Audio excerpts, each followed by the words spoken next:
Hey everybody, Wicked Low here, and welcome back to the channel. Today we're hopping into another Fnaf lore video. This is going to be the Ultimate Timeline Part 3, Burn Them All. Don't forget to check out and support Matt Pat and the Game Theorists, as well as the original content for Fnaf. I appreciate every single one of you, and hopefully y'all enjoy this video. Let's get into it, shall we?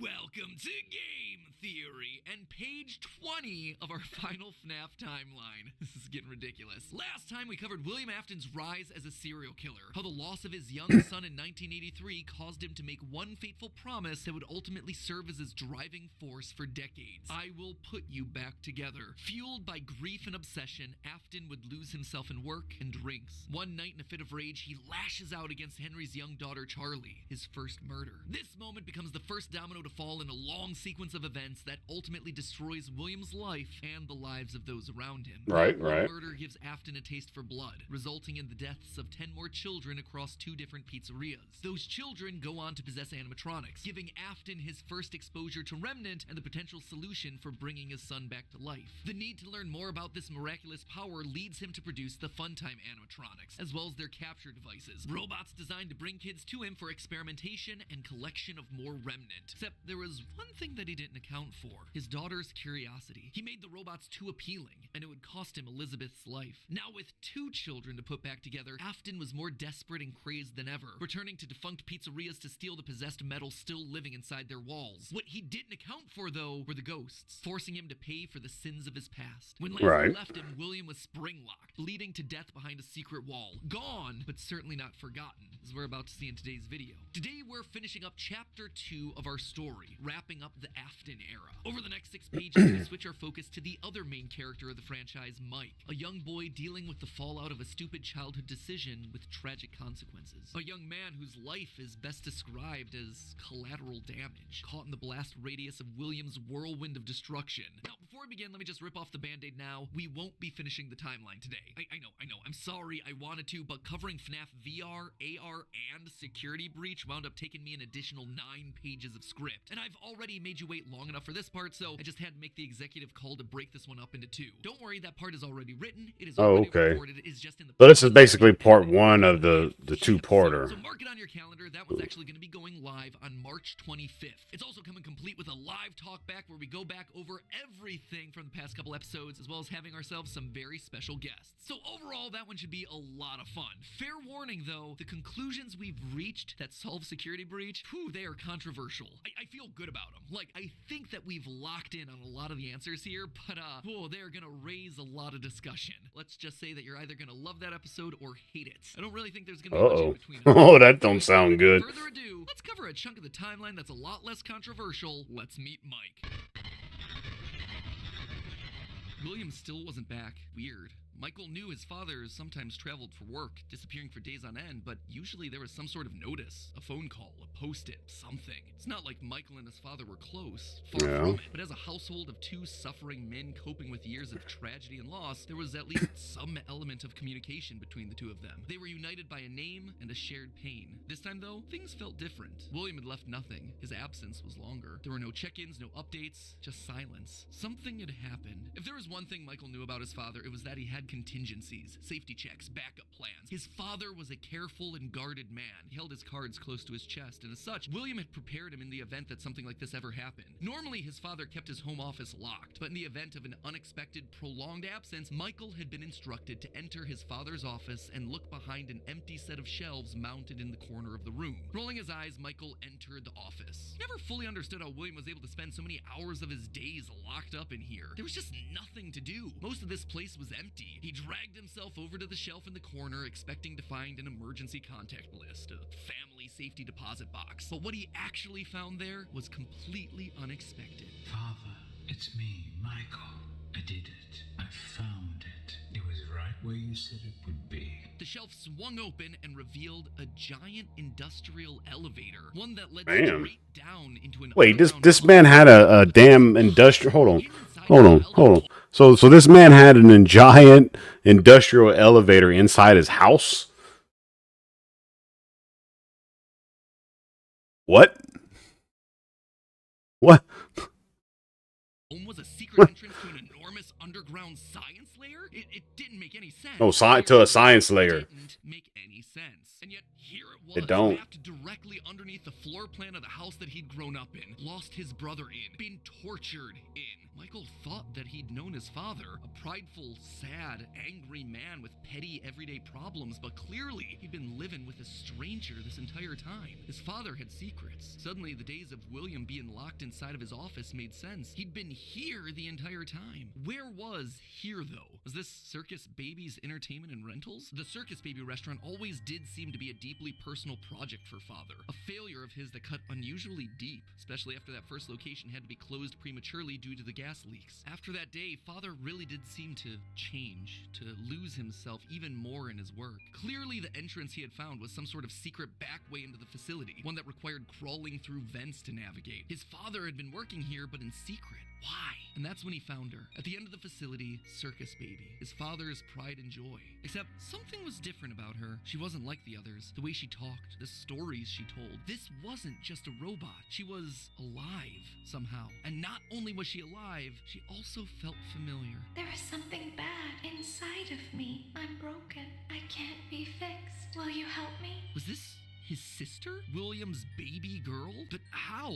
Why? What was this place? He dug around some old files and found blueprints outlining the features of these animatronics. Storage containers, voice mimicking, parental tracking. And was that a child in Freddy's stomach? Was his father collecting and experimenting on kids? Were all the rumors that he'd heard throughout his past actually true? That the animatronics came to life at night? That there were murders done in all the pizzerias? That his father had somehow been the prime suspect in all of it? Suddenly, Michael's mind flashed back to his persistent nightmares throughout his childhood. Had he been experimented on too? Tears stung in his eyes as anger, fear, and confusion filled his body. His father's secrets were pouring out. William wasn't just a lame, overworked father. He was a monster, toying with life itself. Suddenly, everything clicked. He frantically looked around the room, blinking human heads on poles staring back at him. Green eyes, his sister. Blue eyes, his brother. Closed eyes, his mom. All just staring expectantly. These were meant to be human. William was working down here trying to make believable humans, literally rebuilding the family that they had both lost. The small little girl robots with their British accents roaming the hallways of this underground facility suddenly took on a whole new context. Hello in there. Is this the same person? Were those meant to be his sister? A replacement for her? A clone? Was William building clones of his sister? They seemed to know him, after all, to react to his presence. They were all there.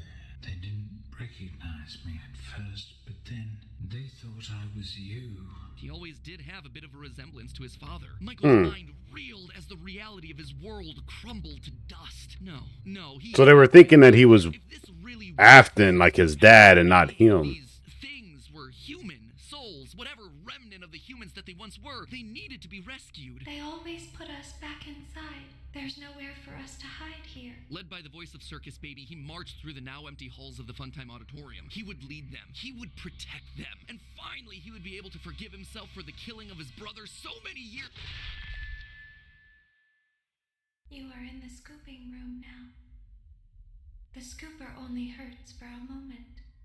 Scooper? That violent extraction arm? Michael had seen that one in the pile of blueprints. Something about heat rendering the magical silver metal inside useless. In reality, prior to getting himself spring-locked and put behind the wall, William's methods had become increasingly sophisticated, with a mechanized arm that could infuse new bodies with a soul. William could finally give and take away life. The only thing he needed were the bodies. But William wasn't the only one looking for bodies, as Michael was about to learn. But if we looked like you, then we could hide. If we looked like you, then we would have somewhere to go. The hell is that thing in that corner back there? I'm confused. I'm so confused as to what's going on right now. So these people are trying to take over this kid's body. Then this is where it happens. This is where it happens. Right. He was going to help the haunted tubes and wires of these animatronics escape, just not in the way that he anticipated. His sister had lied to him. Another game of pretend. The scooper plowed. But why would she though? Why would she lie to him? He heard his bones ripping through his flesh. Michael blacked out. But something is wrong with me. I should be dead, but I'm not. For the next several months, Michael's life was not his own. He was forced to comply with the tangle of wires and spirits that lived inside of him. His body felt like an overfilled balloon begging to burst as day by day, week by week, his flesh began to sag and discolor. He was a walking, talking, rotting corpse, alive, but wishing he wasn't. He was a puppet, a walking shell. And while he did his best to conceal his fate, there was only so much a man filled with robot spaghetti could do. The entity in his innards would eventually leave, but by that point, the damage had been done. His decaying flesh stank, turning him into a literal purple guy. But still, even with no bones, even with rotting purple flesh and begging to die, Michael continued to live. Wait, he don't have no bones either? The scooper meant that he couldn't die. His anger also refused to die. What he had seen down there in his sister's location had rocked him to his core. His father had killed and captured dozens. His experiments had killed his sister and then tortured him throughout all his childhood. He was actively trying to build human replicants. He didn't know where his father was, but Michael knew that he was out there somewhere. I've been living in shadows. There is only one thing left for me to do now. I'm going to come find you. Michael had to correct for the sins of his father. He had to make things right. Michael would burn Fazbear Entertainment to the ground. I mean, what else could you do when your skin was permanently purple? Michael's strategy was simple. He would apply for night security guard positions at the old defunct pizzeria locations. That way, no one ever had to see him or smell him during his shift. And all these old shuttered locations didn't. Teenage vandals and squatters were always looking to get inside these abandoned buildings, and yet no one ever really wanted to work an overnight graveyard shift unless they were practically out of options. Enter Mike. One by one, he would take on the job of security guard, changing his name each time to ensure that no one was able to follow his paper trail. Once inside, he could tamper with the animatronics and figure out how they worked, writing about his experiences in his security logbook. While there, he would listen to the old tapes where upper management awkwardly welcomed new recruits to their summer jobs, even though he was working there nowhere near the summer months. He heard the gory details of his father's franchise from the outsiders looking in, confused and afraid about what was happening in the walls around them. Sometimes he would see his brother in the form of the Golden Freddy suit. It's me appearing on the walls around him. Except now, there was something else there. He was no longer alone. Another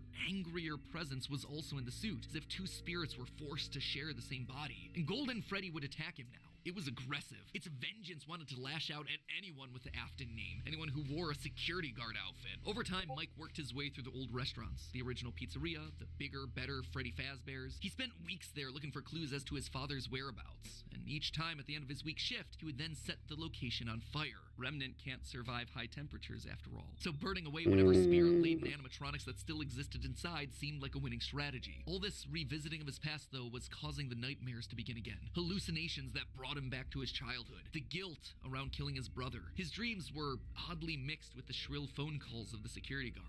But it would all be worth it in the end. The goal was to eventually stumble across the one location, the one job that would finally reunite him with his father. Little did Mike know that that day would come sooner than he expected. 2023, an advertisement came across Mike's TV. Fazbear Frights, a new horror attraction inspired by the awful crimes that occurred around Freddy Fazbear's Pizza so many years ago. It made Mike sick. People looking to make a quick buck off the tragedy of others, off his own family. This wasn't a joke or entertainment. Regardless, he had to be a part of it. If this team was combing through his family's history, they might stumble across something that could be useful. And if his father was truly still alive as he suspected, there would be no way that he wouldn't show up here. Maybe finally, this could be the final chapter in his family's marathon of tragedy. Mike applied for the job and was immediately handed the keys. Years of doing this had taught him that security guards rarely receive thorough security checks. They also liked how creepy Mike looked. They thought it was a costume, on theme for the job. What little they knew. Hey, glad you came back for another night.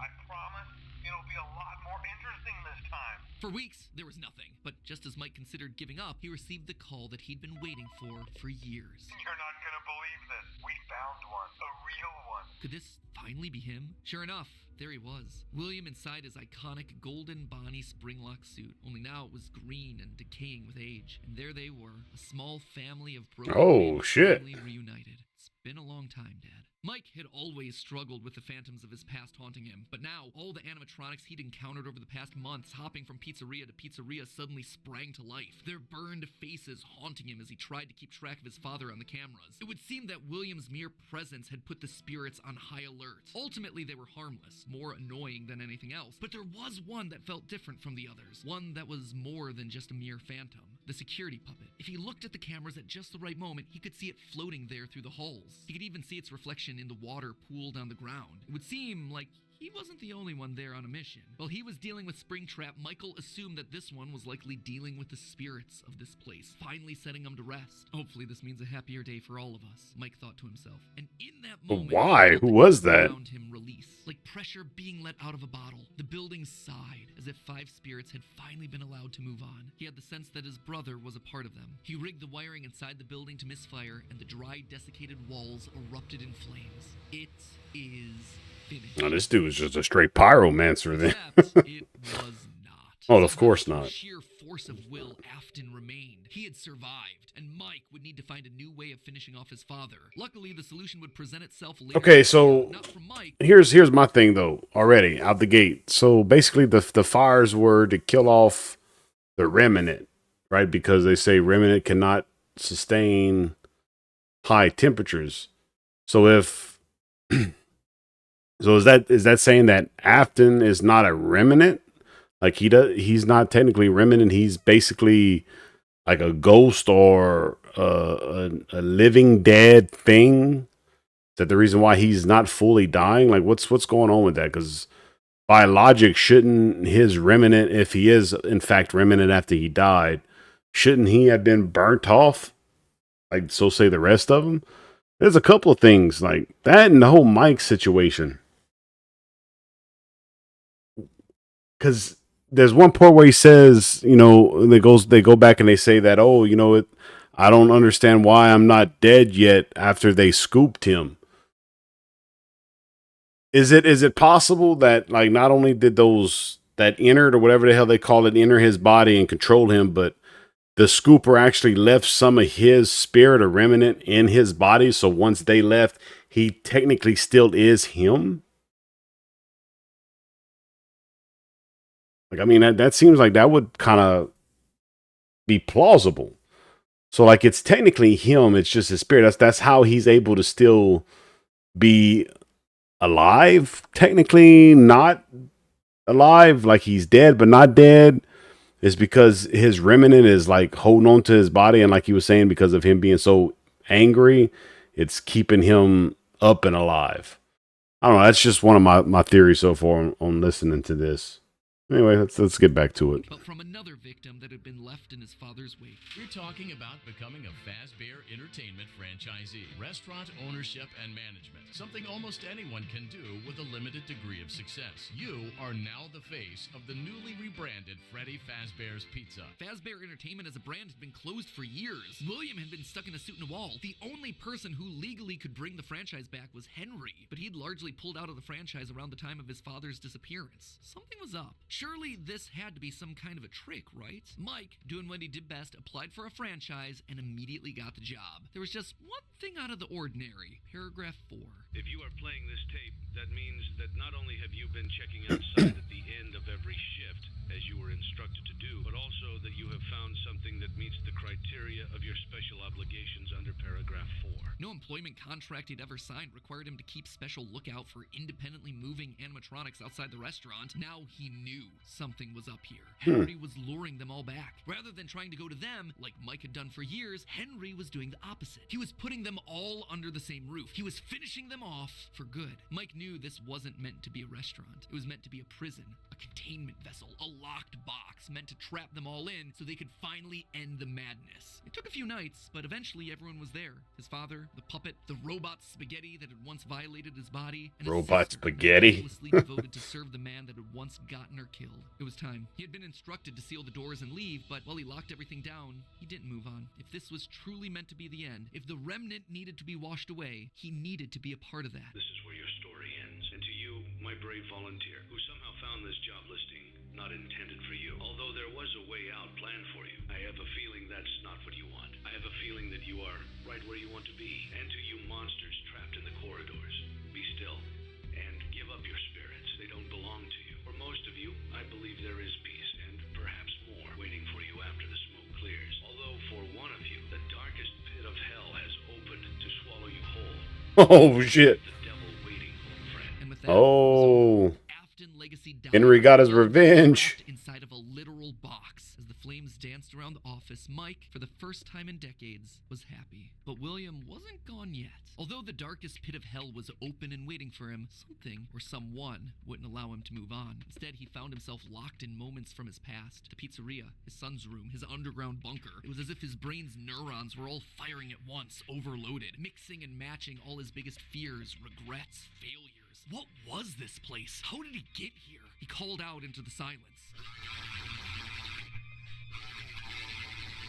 Then they started The coming. hell? Without warning, animatronics, both new and old, began to jump out at him, bite him, rip him limb from limb. The pain was immeasurable. Make it stop. Make it stop. William, for the first time, longed for death, an end to this torture. Just as it felt like he couldn't take it anymore, everything was quiet again. It was as if the world had been reset. There was a brief moment of quiet, and then the onslaught began again. Dozens of faces from his past all focused on him. A waking nightmare that he couldn't escape from. More pain, more ripping. It was his own personal hell, but why? That's Why a couldn't he horrible just nightmare. die? And then he saw them, a group of characters he never thought he'd see again. Those janky, stolen characters that had started everything. The mediocre melodies. It had all started to go wrong once they showed up. Once Henry had made them. But mixed in with their obnoxious southern drawls, William heard something else. It was barely a whisper, but he could just make out the words. He tried to release you.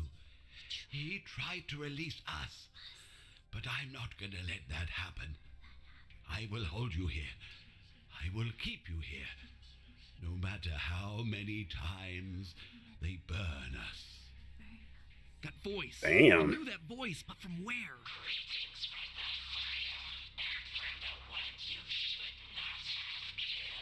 The one he shouldn't have killed. William thought back. He'd done a lot of awful things, but there was always the one that stood out. Not Charlie, his drunken act of revenge. Not Susie, his first true murder. No. Instead, it was the one that he had lost control with. The one that he had broken beyond repair for no good reason other than because he could. The one that he'd stuffed inside the golden bear that his partner used to wear. Cassidy. They were back, and now they were trying to punish him, to make him suffer like he'd made them suffer. It was almost like William and Cassidy's souls had been locked together, fused by a collective rage and spite, each refusing to move on. But while Cassidy was so focused on taking revenge, they actually did the one thing that would be the downfall for so many others. They kept William alive. Even though fire should have destroyed the remnant that was coursing through his being, Cassidy kept William breathing, paving the way for his escape.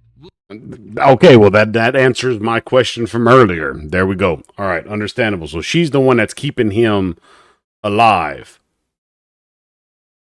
Damn, she is. That is just a vengeful spirit. Like bad. So strong. Why is she the only one that's like that angry, and not all the other ones though? There, his consciousness lay inside a single circuit board, waiting for someone to find him and set him free. Wait, what? Hold on. Would suspect. Back that up. Back that up. Inside the circuit should have destroyed the remnant that was coursing through his being. Cassidy kept William breathing, paving the way for his escape. William's will was so strong, his soul so powerful that he managed to put a part of himself inside the circuitry that housed the spring-lock suit. What? And What? there, his consciousness lay inside a single circuit board, waiting for someone to find him and set him free. A person that no one would suspect. Okay, so a bit of a shorter chunk, but an important one as we shift perspectives to Mike and tell his side of the story. And with Fnaf VR, AR, and Security Breach having so much to explain, I didn't want to rush through things by trying to cram it all in here. Don't worry, I know you've all been patient. The final video is happening on March 25th. That is locked, it is getting ready to go. Trust me, I want this thing to be over and done with as much as you. I am not just stretching it out for the views. But before we wrap up for the day, I did want to talk about the big Orville elephant in the room, Mike's quest for revenge. You might have noticed that I was vague about the dates, and there's a good reason for that. I don't know him. There is no good way for me to make them fit in. Here's what I do know. We know with a high amount of certainty that Michael Afton is the character that we play as up until Ultimate Custom Night. Mike Schmidt and Fritz Smith, the security guards for FNAF 1 and FNAF 2 respectively, get fired for, quote, tampering with the animatronics and odor. So weird connection between the two of them, right? But now, look at the animatronics that are haunting us in FNAF 3. They use models from both FNAF 1 and FNAF 2, meaning whoever is sitting in that security guard chair, Fazbear Frights, they have to have seen both locations and their animatronics. And that's not all. Their designs are burnt. It's a weird detail in the game, and it's something that the character encyclopedia repeatedly calls attention to. The burned texture for these phantom animatronics. Why is that so unusual, though? Fazbear Frights is the first time in the franchise that we hear about anything burning down. From that point on in the story, it's like the characters turn pyro and are suddenly setting fires left and right. But for the first 3 games, nothing ever catches fire. The animatronics are just moved or repurposed in some way. So why did they burn? And why would our security guards see them as being burned? Someone has to have been going location to location, setting these places on fire, purging the sins of the past. We know we're definitely playing as Mike and sister location in FNAF 6 based on the in-game dialogue. And in FNAF 4, there's an Easter egg where we can hear the phone call from Night 1 of FNAF 1, meaning that whoever's in that bedroom has heard the recording as a security guard. We also know that Mike has seen the nightmare animatronics based on his drawings in the security logbook. So overall, there is solid evidence that connects all of FNAFs 1 through 6. You'll also notice how the character encyclopedia doesn't have a page for Mike Afton. This thing has a page for Chocolate Bunny Bonnie, but not Michael. Some tells me they don't want us to confirm how many games he's been in, because that would confirm too much of the theory. In short, this gives us an incredibly compelling and complete narrative. Mike as our protagonist, and William, his father, as our antagonist. Mike accidentally kills his brother in Fredbear's mouth, which begins our story and sets William down his pathway of destruction. Mike is then haunted by the guilt of his past and is looking to make things right across the rest of the games. In Sister Location, he learns what his father's been up to and realizes what he has to do to correct it. After failing to finish the job in FNAF 3, he ultimately helps Henry end it all in FNAF 6. It is great. It is a clean narrative. There is just one problem: timing. Mike's quest can't really start until he's been down to Sister Location, seen Baby, and gotten himself scooped. That's when he finds out about Afton's secret life. It's also when he's gonna start to smell, because, you know, he's a walking, talking, rotting corpse. And we know that he's not going down into the bunker until the Funtime animatronics have been made, Freddy's has been closed, and Afton is out of the picture. That all should be happening post-1993, after William is sealed behind a wall. But that then presents us with a few problems. Afton has already dismantled the original animatronics as we see in the FNAF 3 minigames. How are those things getting burned if they're already deconstructed? But more importantly, we see FNAF 2 paychecks with the date 1987. That is way earlier than I think it can be. To be fair, Fritz Smith's pink slip on night 7 doesn't have a date, but it's a bit weird to say that the first few nights are in 1987, and then employee number 3 is hired on years after the restaurant closes. Anyway, just wanted to call that out because I don't have a solid answer for it, and I'd love to see your comments down below. And with that, my friends, this chapter comes to a close. We'll see you on March 25th for the grand finale as we cover the final 3 games of the franchise. Hold up. Paychecks with the date 1987. That is all should be happening post-1993. Yeah. William is sealed behind a wall, but that then presents us with a few problems. Afton has already dismantled the original animatronics as we see in the FNAF 3 minigames. How are those things getting burned if they're already deconstructed? But more importantly, we see FNAF 2 paychecks with the date 1987. That is way earlier than I think it can be. To be fair, Fritz Smith's pink slip on night 7 doesn't have a date, but it's a bit weird to say that the first few nights are in 1987, and then employee number 3 is hired on years after the restaurant closes. Anyway, just wanted to call that out because I don't have a solid answer for it, and I'd love to see your comments down below. Does it have to have been like years after? Like, couldn't have all this stuff happened and him building the bots and his laboratory and all that happened within a year or two span and not multi-years?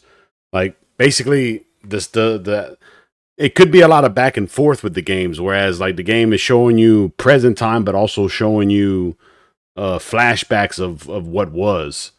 So in that case, couldn't theoretically say Mike be the guard and all that's happening in these FNAF games, and those are just picking up in present time. But it has been years since like all the other stuff happened.